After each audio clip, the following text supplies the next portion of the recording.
excuse my voice to begin with. But go ahead. Are you sick or you just been yelling at people? No, I don't yell at nobody. I'm sick. How would you describe the practices you guys have had to prepare for the series? Well, you gotta be locked in. We got some really good days over the last couple of days. We still have another one tomorrow, and then a little bit of time on Saturday to prepare for game one. But it's the postseason, is what you expect. Even though this is huge for you, what's this like getting ready for this? Should you still get the same pieces flowing? Yeah, I mean, it's competitive basketball, so anytime you're able to be in meaningful games, it definitely means a lot more for sure. What's the key to going against the Kevin Durant in a postseason series? What do you have to look out for? You know, going against KD. I think the last time we was in Houston, I told you how great he's been since he picked up basketball. So that's one part of it. Obviously, we know that's the head of the state, but it's the Houston Rockets that have some damn good players on their team. So it's not just a KD team. It's the whole group. Obviously, like I said, KD is going to do what KD does. He's a Hall of Famer. We know that. So we have to prepare not only for him but for the whole group. LeBron, as you mentioned, KD's obviously dominant, but Sengun's also a problem on both ends of the floor. What challenges does he present when he's on the court? Just another great player on the floor. They possess some really damn good players on the floor, and we have to be ready for all of that.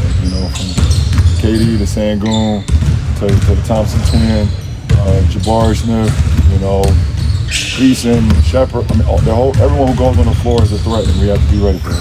Every postseason has its own specific challenge. I'm sorry? Every postseason has its own specific challenge. Is there anything you're doing mentally or physically to lock in this time around that? No. Nothing changes for me from the regular season to the postseason besides just even more heightened focus, but as far as my preparation, that doesn't change. The only thing that changes in the postseason as far as you just know that you're going to be playing the same team at least 4 times. So you got to key in on that and understand Tennessee's even more and more thorough. It's not like the regular season where you could play a different team and 5 nights. You play a game 4 or 5 nights and play a different team every single other night. So you have to throw away the pregame stuff that you talked about, the in-game adjustments, and you have to quickly get to the next team next day. This is not that same. It's just about the more detailed oriented about the postseason. Different situations. Obviously, different teams from last season, but you guys had a week off, went into play game one last year, weren't there. Energy, physicality-wise, how much is that? Has that been an undercurrent for the guys that were here last year, this week? Did you notice any of that? No, we haven't even. Different circumstances, different year. We haven't even talked about last year. There's no reason to talk about last year. What's done is done, and we're preparing for Saturday. And I think we've had some really good days. How do you engage with JJ and the coaching staff to strategy, preparation on that end of things? What do you mean? Do you offer your voice and your opinion? They ask for your Well, I don't have one right now. I don't have a voice right now.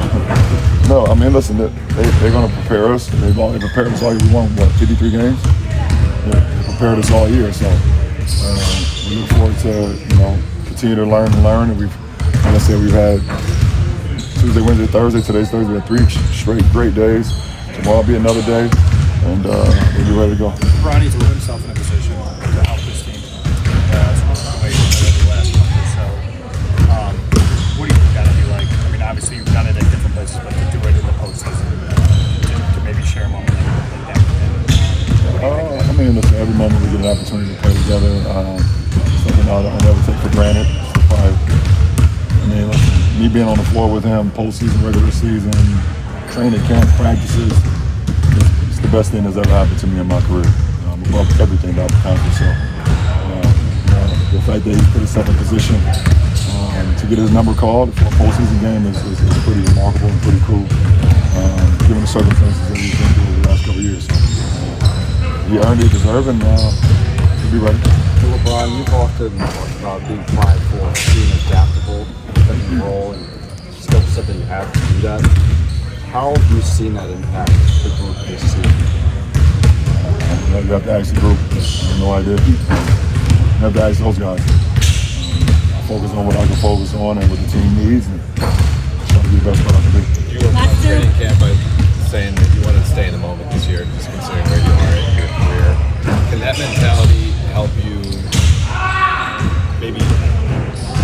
took out the circumstances. We know what happened in Oklahoma City is tough for this team, but just allow you to stay in the moment with what you do have versus what maybe you could have. Yeah, we are in the moment right now. Like I said, we had a great day today. We was able to store information from yesterday and from Tuesday. We need to continue to soak in all that information and apply it to tomorrow's practice and get ready for Saturday. So the moment is all we have. At the end of the day, it's all that matters. So I love how we've been preparing. When we get to Saturday, we get there, but we still have another couple days to still lock in what needs to be done, and we'll do that. When it comes to Tuesday, box out drills, the physicality, knowing they're going to go up against Houston, one of the best rebounding teams in the league. What is that message to your teammates about the needed physicality for a postseason game against a team that's known to be physical like they are? My message? Yes, to your teammates about physicality. I don't have a message. The best rebounding team in the last 25 years. What do you mean? Just like when it comes to... You don't need to have a message. It's like going against a Mahomes team and they're the best passing team in the last 30 years. The message don't need, hey, we don't need to let the receivers get off the line. We need to jam. Like, what's the message? The message is get your ass in there, box out and rebound. You know the message. We all grown, man. Do your job. Thanks, Ajay.